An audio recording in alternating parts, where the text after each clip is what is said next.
এখানে ব্যাখ্যা করি, আলোচনা করি। রাতের পর রাত, দিনের পর দিন বলেও তার কর্মময় জীবন, তার সংগ্রামী জীবনের কথা বলে শেষ করা যাবে না।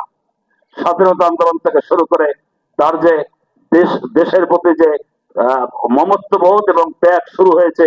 আপনারা জানেন যে স্বাধীনতার মহান ঘোষক শহীদ রাষ্ট্রপতি জিয়াউর রহমানের সেই রিভোল্ট অর্থাৎ বিদ্রোহ করার মধ্য দিয়ে যে সশস্ত্র বিপ্লবের ডাক দিয়েছিলেন এবং স্বাধীনতার ঘোষণা দিয়েছিলেন, তার মধ্য দিয়ে এই দেশনেত্রী বেগম খালেদা জিয়া এবং তারেক রহমানের প্রকট জীবন একেবারে অনিরাপদ এবং একটি ভয়ঙ্কর পরিস্থিতি পড়েছিল।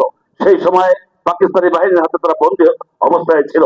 সেই বন্দিত্বের সেই দুর্দশা থেকে শুরু করে আজকে তার মৃত্যুর দিন পর্যন্ত বাংলাদেশের জন্যই উনি শুরু করেছেন, জনগণের জন্যই উনি শুরু করেছেন, বিশ্ব মানবতার ক্ষেত্রে উনি গুরুত্বপূর্ণ ভূমিকা রেখেছেন। আপনারা জানেন তার যে মহিমা, তার যে ত্যাগ, সেই ত্যাগের কারণে বাংলাদেশের মানুষের কাছে উনি শুধু দল নয়, দল মতের ঊর্ধ্বে উঠে সকলের কাছে একজন বাংলাদেশের অভিভাবক হিসাবে উনি সবসময় বিবেচিত হয়েছেন। আমরা দেখেছি যে তার অসুস্থতার সময় শুধু জাতীয়তাবাদী দল নয়, আমাদের যারা প্রতিপক্ষ রাজনীতি করেছে তারাও তার অসুস্থতার সময় বিভিন্ন ভাবে দোয়া করেছে। সারা বাংলাদেশে সেই একই চিত্র দেখেছি। আপনারা দেখেছেন বরগুনাতেও আমরা একটি তার দোয়া মাহফিল করেছিলাম। সেই দোয়া মাহফিলে আজকে যারা আমাদের প্রতিপক্ষ হিসেবে আবির্ভূত হতে চায় তারাও সহ সর্বস্তরের জনগণ, সকল রাজনৈতিক দল এবং সকল দল মতের মানুষ সেদিন উপস্থিত হয়েছিল। এর মধ্যে দিয়ে প্রমাণ হয় যে তিনি শুধু একটি দলের নেত্রী ছিলেন না, তিনি বাংলাদেশের নেত্রী ছিলেন, বাংলাদেশের মানুষের প্রাণের নেত্রী ছিলেন। তার কর্মময় জীবনের কথা বললাম যে এক কথায় বলে শেষ করা যাবে না। আমরা জানি যে বাংলাদেশে যতবার এই গণতন্ত্র হোঁচট খেয়েছে, বাংলাদেশের মানুষের মৌলিক অধিকার যতবার হরণ করা হয়েছে, ততবারই উনি বাংলাদেশের মানুষকে ঐক্যবদ্ধ করে সকল বাধার মধ্যে উনি নেতৃত্ব দিয়েছেন এবং আন্দোলন করেছেন। সেই আন্দোলনের মধ্যে উনি বারবার সফল হয়েছেন এবং বাংলাদেশের গণতন্ত্রকে বারবার ওনার হাত ধরেই বাংলাদেশে প্রতিষ্ঠিত হয়েছে।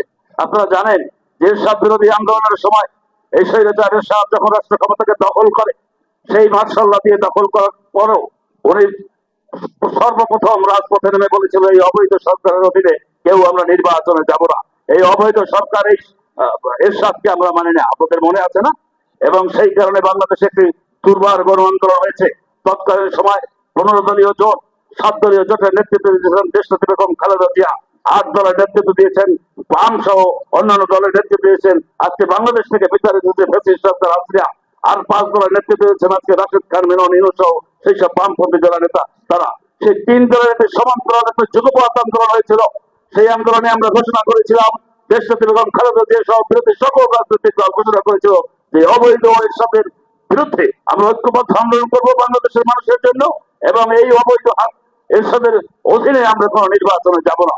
সেই ঘোষণা দিয়ে প্রত্যক্ষ ভাবে প্রকাশ্যে ঘোষণা দিয়ে সভা করে সমাবেশ করে ঘোষণা দিয়ে মাত্র 24 ঘন্টার ব্যবধানে শেখ হাসিনা ওয়াজের বাংলাদেশের মানুষের সাথে বেইমানি করে ও রাতের আধারে এই এরশাদের সাথে লং ড্রাইভে গিয়ে আবার পরের দিন ঘোষণা দিয়েছিল এরশাদের অধীনে নির্বাচনের কথা। আপনাদের মনে আছে না? সেই সিয়াসির নির্বাচনে, এবং সেই কারণে সারা বিশ্ববাসী যারা সিয়াসির বেইমান হিসেবে চিহ্নিত করেছিল এই শেখ হাসিনাকে, আজকে যারা ধর্মের ব্যবসার নামে বাংলাদেশের মানুষের কাছে ভোট প্রার্থনা করছে, সেই জামাত ইসলামও বাংলাদেশের মানুষের সাথে সেদিন বেইমানি করে এই হাসিনার পক্ষে এই স্বৈরাচারের পক্ষে অবস্থান নিয়ে বাংলাদেশে সেই সময় রাজনীতি করেছিল। কিন্তু আমার নেতৃত্বে দেশনেত্রী বেগম খালেদা জিয়া প্রকাশ্যে ঘোষণা দিয়েছে অবৈধ সরকারকে মানে না, এরশাদের অধীনে কোনদিন বিএনপি নির্বাচনে যাবে না।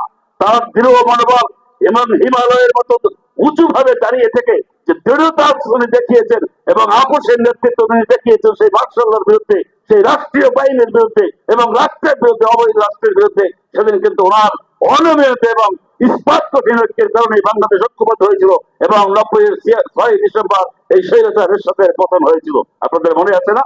সেই থেকে বাংলাদেশের রাজনীতিতে উনি একজন আপোষহীন এবং গণতান্ত্রিক নেত্রী হিসেবে সারা বিশ্বে পরিচিতি পেয়েছে, এবং সেই কারণে বাংলাদেশের গণতন্ত্রকামী মানুষ ভালোবেসে 91-তে একটি বিপুল বিজয় বিএনপির পক্ষে এনে দিয়েছিল, এবং এই উপমহাদেশের মধ্যে উনি প্রথম নারী প্রধানমন্ত্রী হিসেবে বাংলাদেশের রাষ্ট্র ক্ষমতায় এসেছিল।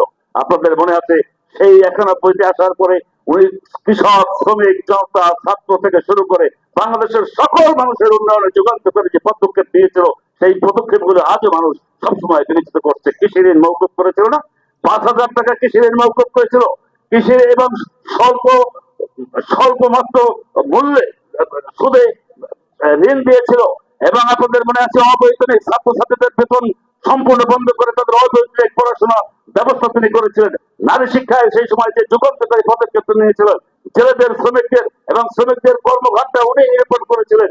সকল ক্ষেত্রে একটি যুগান্তকারী পদক্ষেপ নিয়ে বাংলাদেশকে একটি তলাবিহীন ঝড়ের যে অর্থনৈতিক অবস্থা ছিল সেখানে একটি সমৃদ্ধ জাতি